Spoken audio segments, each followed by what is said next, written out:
The Gulags, once home to the suffering of millions, now only houses the adventures of a wandering sex tourist. Anyone alive these past few years knows that Russia is a messed up place. And while we here in America were living it up in the 90s with such hits as Seinfeld and Russia was in chaos.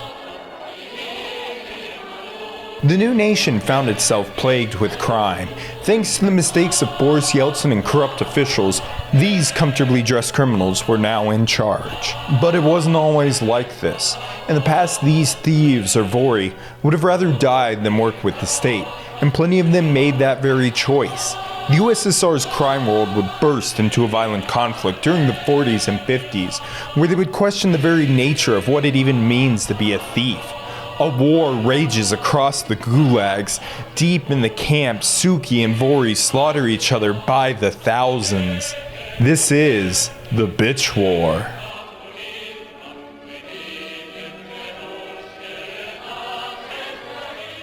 But before we get into that, we have a few terms to cover. You should have been able to get all of that by now, but if not, at least remember, a vory is a recidivist thief who follows the thieves' code. A suki is a rival recidivist thief who follows their own code and works with the state. And an urka, that means you're hard in the criminal way.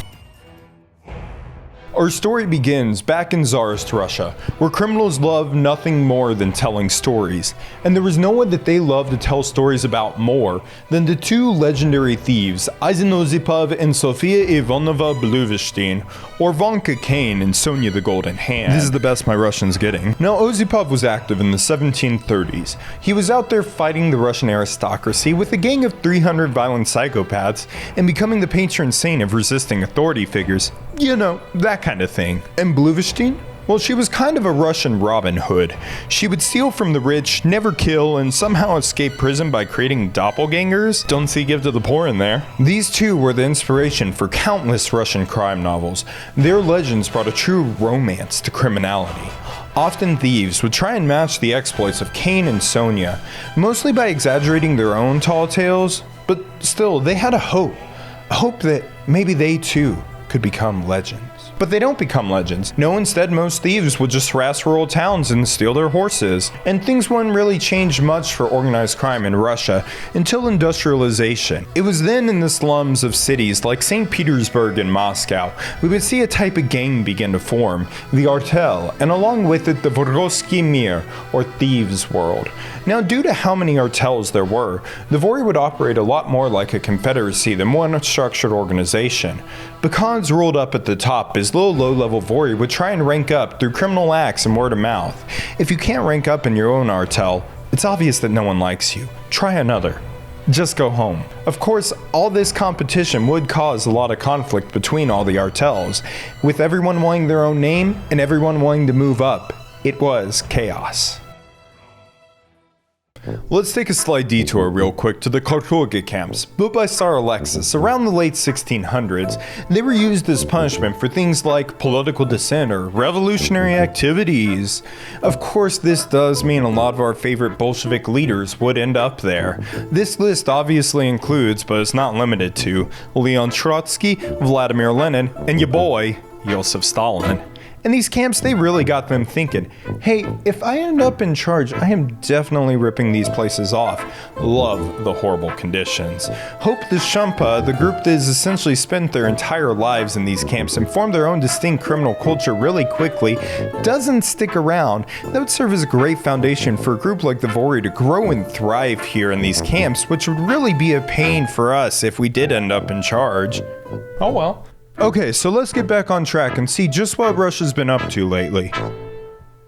Oh wow, that was a lot.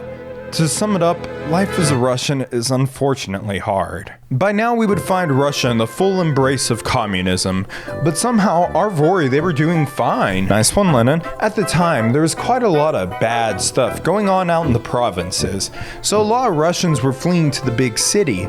Only once they arrived, a vory would personally ensure they were taken care of. No one could stop the vory, at least until 1932 when the USSR decided it was time to train cops. Well, I guess they still couldn't really stop the vory, but hey, at least they're in the gulags now. Lenin had died a few years ago, and this unfortunately gave Stalin plenty of time to improve on Lenin's camps.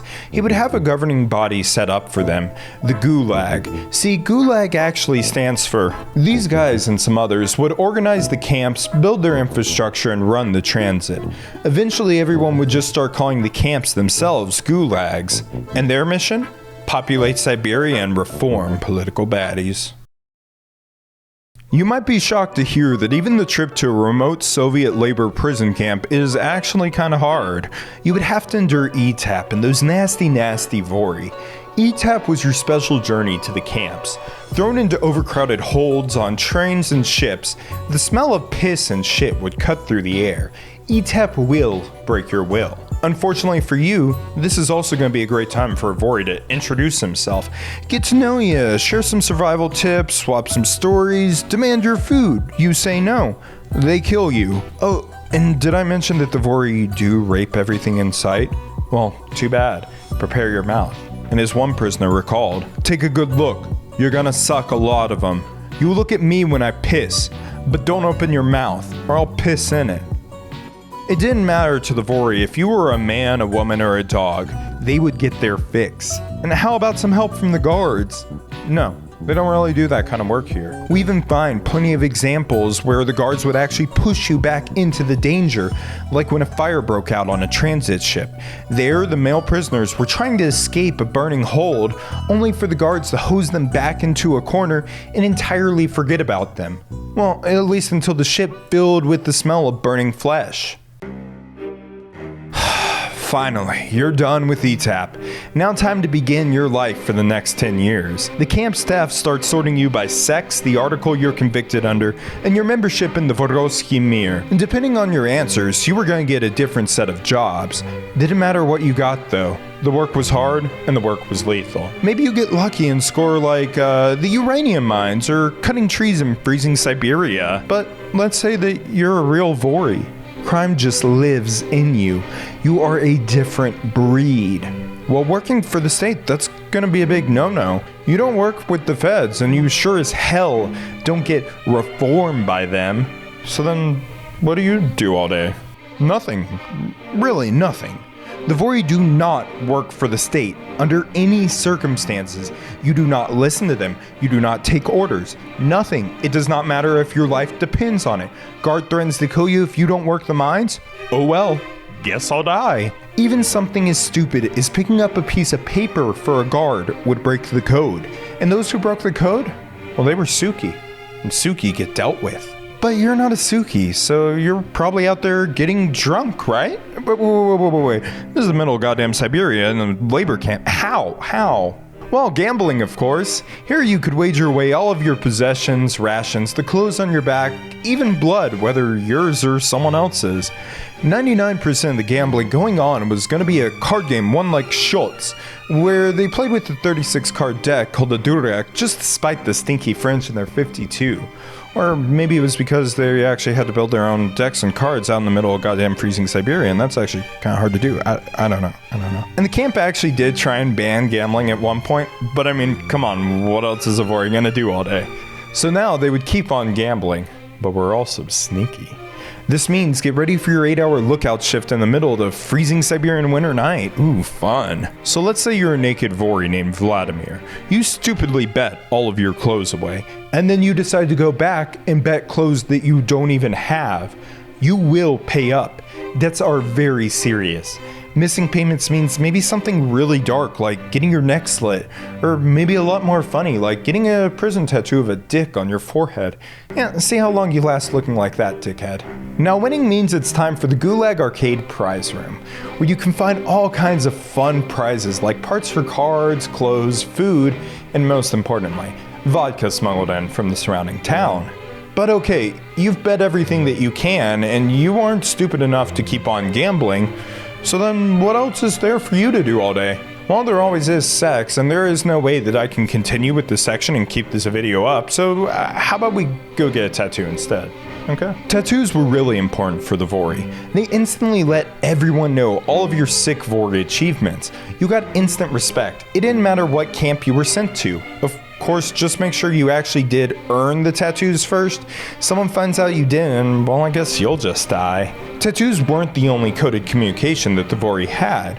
There was also a kind of slang, a thieves' cant, where they would just mix up words and phrases till only those in the know. Now, a lot of the thieves' cant was really just a crazy number of insults. And the other half? Horrific acts of violence and humiliation. Stuff like beatings, assaults, drowning, sealing in concrete, impaling on a pike, impaling on a crowbar, plugging the throat, sawing prisoners apart, executions, and hangings. Of course, all this fun I've talked about so far does come with a few rules. Pay up on time, don't lie about your crimes, earn your tattoos, and most importantly of all, don't be a suki. Transgressions against the vory code would be judged in a kind of court, the suki. Punishment was always flamboyant and filled with testosterone. This could range from not being able to tell stories anymore to getting kicked out of the vory club, or maybe getting slapped in public or corporal punishment, usually something like getting beat to death with a stick. Not getting to tell stories might not seem that bad, but essentially you've been castrated. You really do want to be seen as fun enough to be kept alive. Thankfully, the death penalty was safe for some pretty big time oopsies, like when you would cheat in a game over and over and over and they would just keep asking you to stop it, but you just won't. And of course, being a suki. And just to add to how stupid all of this is, your only possible defense is gonna be proving just how sick you are. Remember how many guys I've ripped off? Remember how I helped you rob those homeless guys? Pretty cool, right? Please don't kill me. And to hit this home even further, let me tell you about Shashka. He was a 32-year-old repeat offender, found guilty of being a suki.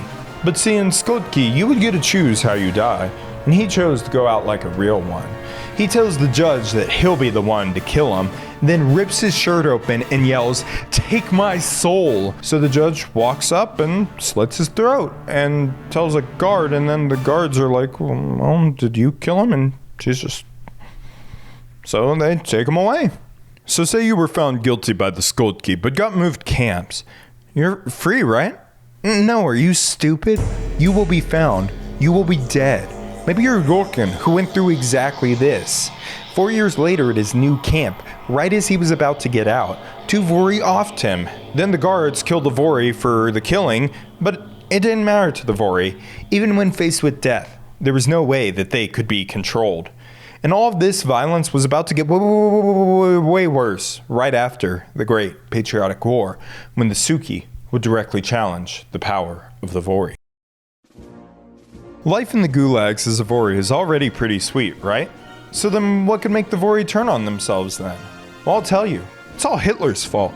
And well, Stalin too, and Beria, and the camp admins, and okay, the guards, and also the Urka, and alright, well maybe it's a complex topic.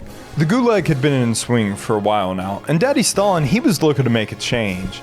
Time to get rid of anything seen as backwards or out of line politically. He broke apart ethnic groups, sending them all over the USSR. He had masses of people killed. If you weren't getting executed, well, you're getting sent to the Gulag. And hey, speaking of backwards, Poland! Apparently it belongs to the USSR, so Hitler sends Ribbentrop to hit up Stalin, and they agree to split up Poland for themselves. But, oh no, what's this? Your new territory is filled with trained Polish soldiers? I mean rebels. Well, it looks like it's off to the gulags for these rebels. Now, all of these new baddies being sent straight to the camps would mean two things. First, rations are about to become a lot more scarce, causing even more people to die of starvation and malnutrition. And second, our vory have plenty of new victims. But what's this? Oh no, it's July 7th, 1941, and Nazi Germany has launched Operation Barbarossa, the largest ground force invasion in all of history. Upon seeing this, Stalin said, "Oh no, that's a lot of guys. Okay, where's my army again? Oh yeah, shoutouts Finland, White Death. Okay, so I need a place filled with plenty of hard and fit men." Oh, really glad I had those gulags built right about now. But first, a quick purge of my top generals, just to be safe. So the People's Defense Committee, Order Number 227, was created. This would offer prisoners reduced sentences and even outright freedom sometimes in exchange for a few glorious years of service in the Red Army. But wait, how's this gonna work if you're a vory? You don't work for the state, and last I checked, the Red Army is definitely the state. Well, but then again, we all are starving here and don't have any rations, so yeah. Getting food and getting to shoot Nazis not really seeming that bad right now. Okay, you know what? Actually, yeah, plus you get to loot stuff from their corpses. So, you know what? This is actually sounding kind of like a rad little adventure filled with plenty of danger, looting, and murder. All right, yeah, hell yeah, let's go. Good job enlisting there, soldier. Now, here are all of our most dangerous missions. And, oh, by the way, you're not really in the real Red Army, you know that. You need to bleed for Mother Russia first, you know. Until then, enjoy no rights in a prisoner battalion. Now, lots of vory, they excelled out here on the battlefield. These guys were made to be badass soldiers, already super violent, brave enough to do stupid stuff, and a love for stealing from the enemy. Truly, the full package. The feds, they had really hoped that this war was going to bring some patriotism, goodness, and glory to our vory, but really all it ended up doing was just making them bigger bastards than before. So, war's ended, Hitler's dead, you did your job, and it's time to head on home. You were lucky enough to get a general who cares, right? Oh, well, they died? Okay, well, how about that injury? That looks life-altering. It is? Well then good, you're off to go, free to immediately commit more crime. And how about you? Your injuries look even worse. Well, let's just check and see what it says. Oh, I'm sorry, it turns out actually they need you back at the camp, so sorry. And it didn't matter if you had gotten drafted or you just wanted to go out there and steal and kill. You had helped the state, and you're a suki now. By the time World War II had ended, many of the free vory had already scored brand new 20-year sentences. The suki knew that they would soon have to face their former brothers once again.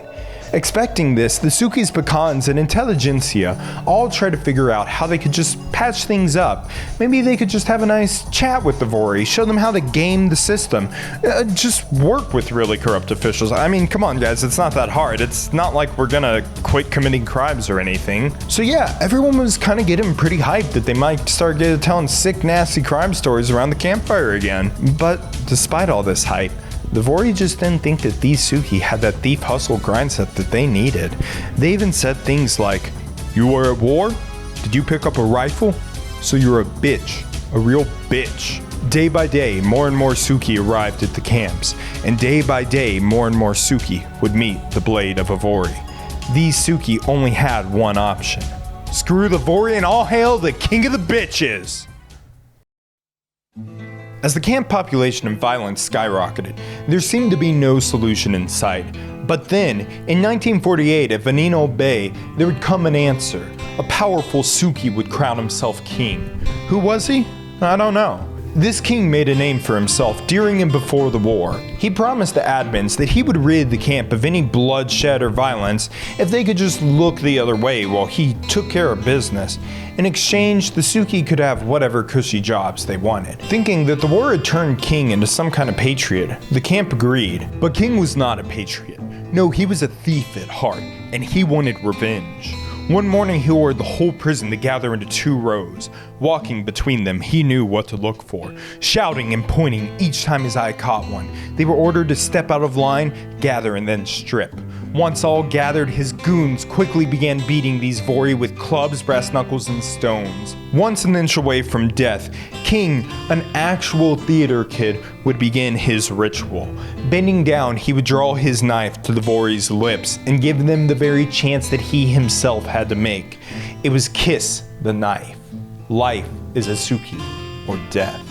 And life as a suki was pretty sweet. You got a comfy job and a nice government-backed lifestyle. You even got to go out there and help convert more vory. Never would miss a chance to be dramatic or murder someone, would you? And this keeps on happening and happening and happening. Bodies were piling up outside the camp's entrance. The king, he and his bitches grew. The vory? Well, they were screwed. And somehow the camp admins, they were still on board with all of this.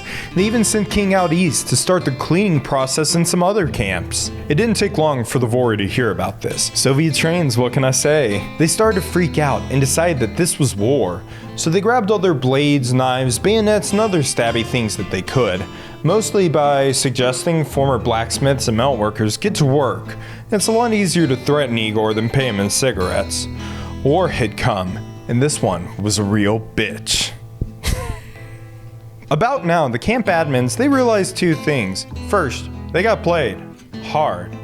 And secondly, having two massive gangs start a war with you right next door is not really the safest move. Oops. So the camp admins, they sat King and the Suki down and said, look, guys, we're gonna have to let you go. I'm sorry, but you guys are just way too violent. That's like entirely the opposite of our goal here. But it was already too late. There was no one who could stop what they had set in motion. So the camps then put the vory and the suki right next to each other. Then they instantly started killing each other, obviously. So the camps actually tried splitting everyone up. But this didn't really work as there were still plenty of raids happening on enemy territories. Again, more people dead. By this point, the bitches were also really getting tired of that name, and they were trying to find a different one and change it, but some reason they couldn't actually find anything, so they ended up just still being bitches. Sadly, only a year later, our brave king would meet his end. Even though he was deep in Suki territory, surrounded by his own goons, the vories still somehow managed to sneak under his barracks and plant a mine. How did they do this? We don't know. It all sounds stupid, but this all happened. This all apparently happened. After a couple years, some resentment was really growing with the new Suki over that whole kissing the knife thing. I mean, really, you had just said yes so a goddamn Tekken character wouldn't kill you. You never wanted to stop being a vory. I mean, come on. Your prison boyfriend, he's still a vory, and now you're suffering from a severe bussy deficiency? Well then screw the Suki. It's time to go make a new gang. And you know what, maybe you'll ask some of your old vory friends if they want to join. Well, the vory start stabbing you before you even have a chance to ask, so it looks like you're at war with them now. And then the Suki, they aren't too happy that you decided to leave, so it looks like you're at war with them also. And then this would happen again, but this time the new group would also go to war with the other new group. And then another group would pop up, and this would happen again and again and again and again and again and again and again and again and again and again. And all these new gangs even had fun little names like the Outrageousness, the Boundlessness, Thieves Without Limits, the Red Riding Hoods, the Red Cap Gang, Brewers, Stool Pigeons, and more. Again, more dead. Man, Russia. An axe killing of 7, 11 gunned down, 13 dead from a battle in only a few months, 14 murders in one camp, 10 in another, and 30 in another camp. Russia, please stop. We go now to the camp hospital. Here a man lays on the floor, covered in fresh cuts from a rusty blade. Nurses hurry around him. He becomes pale as his blood runs over his many tattoos. The doctor looks up with a smile as he has just one question left to ask. Everybody stops what they're doing as the doctor bends down next to the dying man and asks, "Who are you?" The man is barely able to wheeze out, "Bitch." The doctor then begins jumping up and down, yelling like he just had an orgasm. "Suki, Suki, Suki!" Deep in northern Komi, it was the vory who ruled the hospitals. Normal people, they got taken care of, but the vory, they got taken care of. In the good way, but not in that good way. But the Suki, well, they would have to go through ordeals like the time 4 Gigachad Sukis locked themselves on an abandoned floor of a hospital overnight, boarded everything up, and then kept someone on watch with a shiv at all times. Hospital staff see this and say, no, leave. Or maybe you're one of the less lucky Suki and you just get your head cut off in front of all the hospital staff. And all of this happened just because the guy in charge here, he was just a hopeless romantic for the vory. Don't worry, he did get killed later. Usually the Suki and vory would try and at least treat you a little better if you're a doctor. There are even stories of Oruka robbing doctors and then realizing their mistake, so they go and return the stolen goods and even apologize. The idea was that doctors were the one person who could get you more rations and time out of work. Better to be on their side than piss them off, you know? But really, the vory, they just bribed all the hospital staff to get all this, so I don't know. Now, there were some doctors like Sordovi and Schitzel who were dumb enough to refuse treating some Uruka. They received 52 stab wounds and an axe to the head, respectively. By this point, no one could stop what was going on. Vory and Suki did whatever they wanted to, whenever they wanted to. Set up Skokie in broad daylight? Yeah. Call out a Suki and execute them in front of a crowd? Go for it. It got to the point where Suki and vory were just whipping out knives just for the hell of it. There were even vory like vory-v-zakone who got annoyed by the tone of a random old man, so he rips the old man's hands off. There are even cases of urka stabbing cooks just for not giving them enough of their boiled cabbage soup. Killing became a measurement of how awesome you were. You could go from a level 1 thief to a level 99 suki simply by murdering as many enemy vory as possible. You could set some sick goals like the guy in Gdansk who killed 3 and wounded another 2 while planning at least another 20 other murders. The camps, they didn't really do much to stop all of this. Like much of the USSR, a demand for labor heavily outweighed all else. They did try at least a little bit though. The gulags were put on alert and they tried to keep everyone separated at least. Still, this wouldn't really stop events like a mass riot in one camp. Over 800 people just beating the hell out of each other in the middle of July. While trying to put out the riot, 33 prisoners were killed and another 76 injured. Of course, all the muziks, or regular prisoners, were getting a bit tired of constantly getting fucked with by the urka. So, at one point, they led a 400-person riot that ended with 4 dead and 11 injured. In other camps like Pryorcha, muziks decided to hunt down and attack urka to get some revenge. Surprisingly, they actually did manage to kill 3 vory and injure another 3. The situation even got so bad that the USSR finally felt it needed to step in, so they set up a military tribunal where they could use it to threaten urka with the death penalty if they kept this shit up. But really, no one even used it until Stalin died because the camps were just run so poorly. And even then, only like 15 people actually even got the death penalty. So yeah, obviously this didn't really do anything. And at this point, I'm literally just having to cut out blocks of gratuitous violence. You get the idea. The bitch war became almost spiritual for the urka. The conflict spoke to them and satisfied their dark urges. Bloodshed and violence captivated all who partook in the slaughter. For an urka on the outside, the act of pickpocketing and armed robbery carried the danger, the prestige of the possibility of getting to see a gulag. The urka existed in this theatrical play of violence for years, and their performances carried very real consequences. The urka imitated war, occupying cities and sending out spies, severing communications, killing traitors and deserters alike.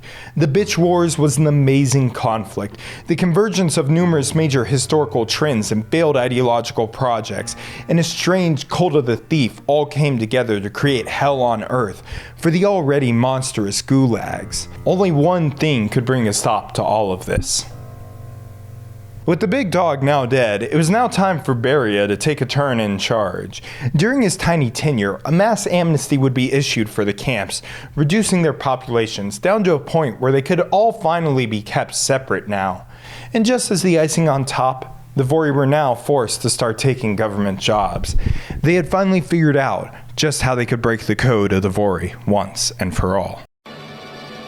The failures of the Gulag exasperated a violent criminal war. Almost by accident, industrialization and totalitarian dreams captured lightning in a bottle, one that would shoot out, burning all around it.